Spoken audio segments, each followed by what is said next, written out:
Hi Pisces, this is Pisces Hub. Welcome to my channel. For today's video, alamin natin kung ano yung mga posibleng mangyari po for Pisces sa araw na napanood niya to gamit ang ating tarot cards, okay? So this is a timeless reading, Pisces. So kahit anong araw, buwan, taon mo to napanood, basta tumasa sa'yo, take mo lang, okay? So, reminder lang po na ito ay general reading, Pisces. So, pwede pong mag-resonate, pwede pong hindi. And welcome po ang lahat ng gender, babae, lalaki, LGBT, ay pwede po to sa lahat, okay? Kung kanino mag-resonate, take lang. Okay? So, alamin natin kung ano yung mga posibleng mangyari po for Pisces sa araw na napanood niya to. Mga gabay, mensahe, mga posibleng mangyari for Pisces sa araw na ito.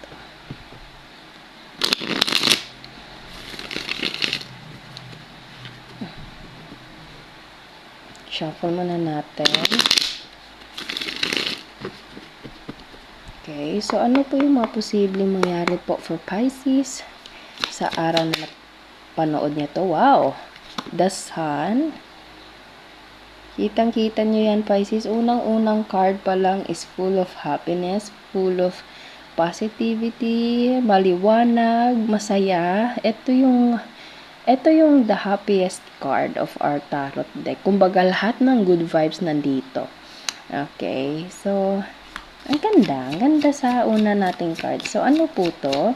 Ano pa po yung mga posibleng mangyari po? Mga gabay mensahe niyo po para kay Pisces sa araw na napanood niya to.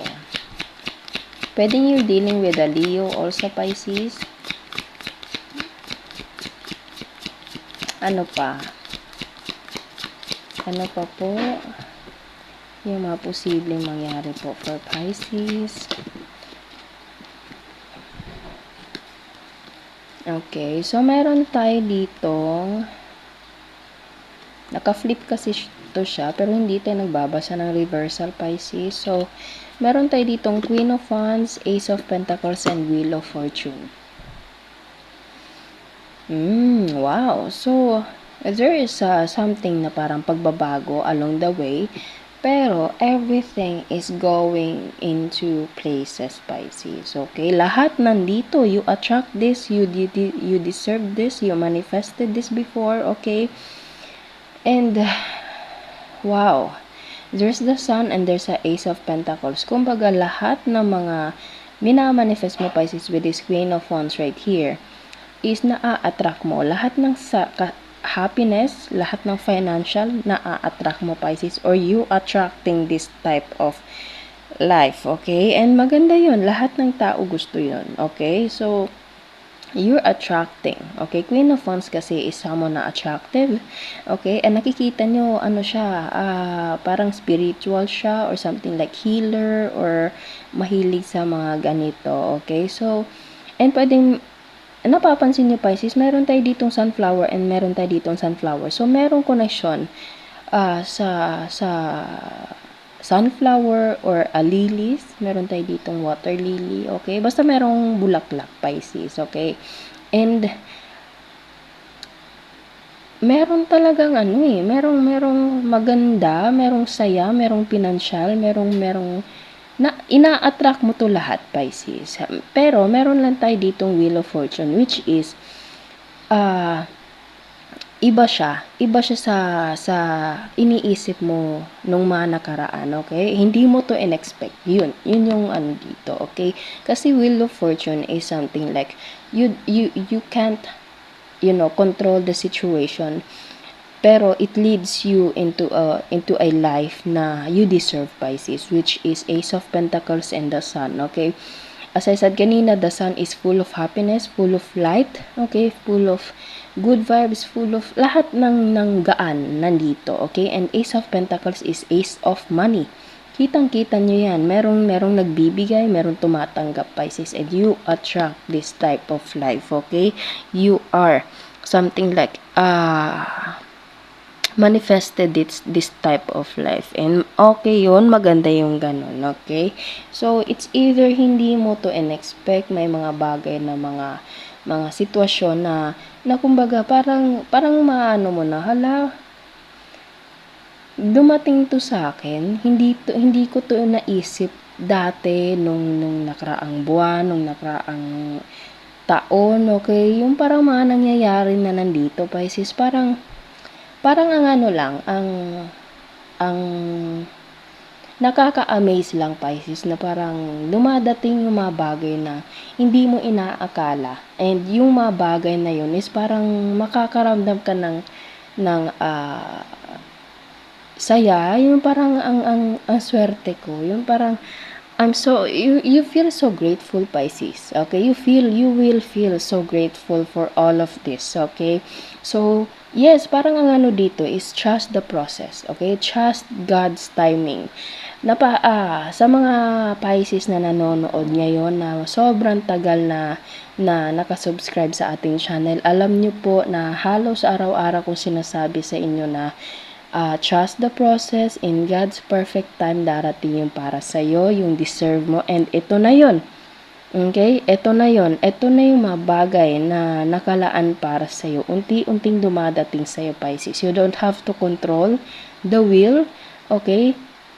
Let God handle your car and leads you to your beautiful, deserving life. Okay? Ito yung nakalaan para sa'yo. Ito yung inilaan niya para sa'yo. Okay? So, just enjoy the journey, Pisces. Okay? Ang gaan, ang ganda. Lahat ng mga ina-attract, lahat ng minamanifest, lahat ng mga iniisip mo lang dati nandito na or dumadating na sa'yo.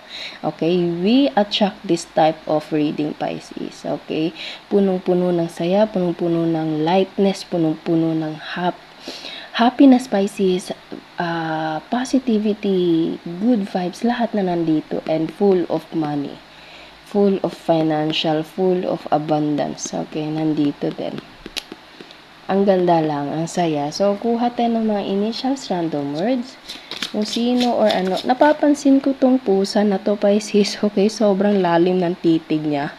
Okay, so pwedeng meron kang pusa or pwedeng mahilig ka sa pusa, okay? Or pwedeng merong sign na connection. Pwedeng makakakita ka ng black cat, Pisces, or anything na cat.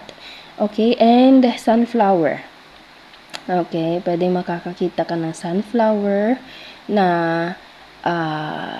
kumbaga parang sign na this is your reading, Pisces. Okay, so kuha tayo ng mga initials, random words, kung sino or ano po yung mga konektado for Pisces sa araw na ito. There's a letter P.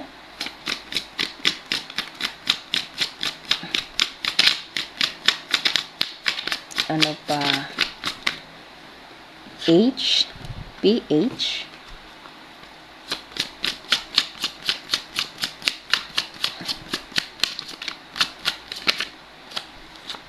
Nine.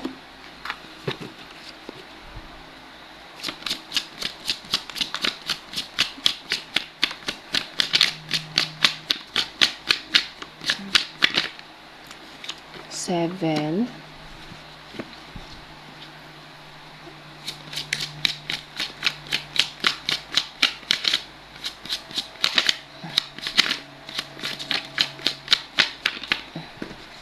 There's a C. PH. C. Ay, hindi siya kita. Saglit. Ayan.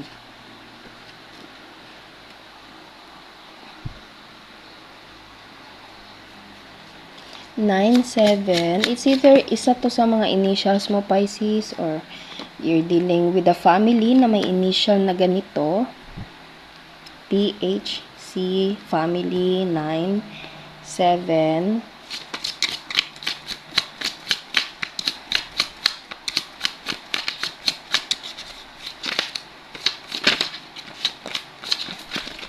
Okay, so wala nang mag-flip. So, yun po ang ating reading for Pisces sa araw na ito. Naway nagustuhan nyo po. Huwag nyo po sanang kalimutan na mag-like at mag-subscribe po sa ating channel. And click the bell button para ma-notify po kayo sa next videos na i-upload natin. Okay? So, thank you, Pisces, and God bless!